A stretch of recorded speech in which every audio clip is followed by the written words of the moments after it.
నిన్ననే ఒక ఇన్సిడెంట్ జరిగింది రాష్ట్రంలో.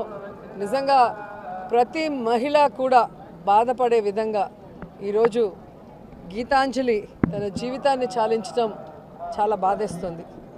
కేవలం ఇన్నోసెంట్గా తనకొచ్చిన ఇంటి పట్టాని సంతోషంగా మీడియాకి చూపించి ఆనందంగా మాట్లాడటమే ఆవిడ చేసిన తప్పని నేను అడుగుతున్నా.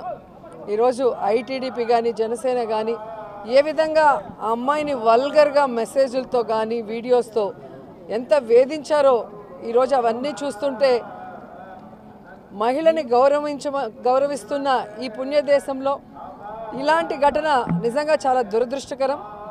ఎవరైతే ఈ కార్యక్రమం చేసి ఆ అమ్మాయి చావుకు కారణమయ్యారో వారందరికీ పనిష్మెంట్ ఇవ్వాలని భగవంతుడిని మనస్ఫూర్తిగా కోరుకున్నా.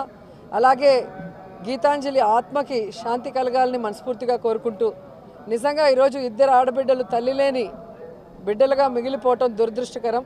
ఇప్పటికైనా బుద్ధి తెచ్చుకొని ఈ ఐటీడీపీ కానీ జనసేన కానీ వారి హద్దుల్లో వారు ఉంటే బాగుంటుంది.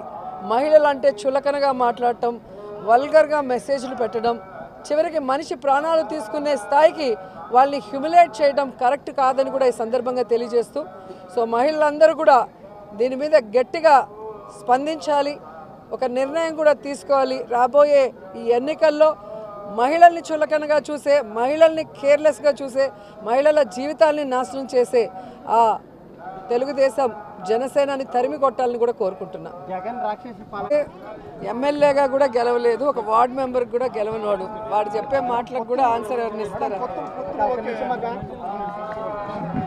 వాళ్ళకి జగనన్నతో పోటీ చేసే దమ్ము ధైర్యం లేదని అర్థమైపోయింది. గెలవలేమన్న ఒక భయం పట్టుకుంది కాబట్టే ఎవరు దొరికినా వాళ్ళతో పొత్తు పెట్టుకొని వాళ్ళకి సీట్లు పంచుకునే స్థాయికి ఈరోజు వాళ్ళు దిగజారిపోయారు. సో జగనన్న దమ్మున్న నాయకుడు, ప్రజలకి మంచి చేసిన నాయకుడు, భగవంతుడి ఆశీస్సులతో ప్రజల ఆశీస్సులతో మళ్ళీ రెండోసారి ముఖ్యమంత్రి కాబోతున్నాడు.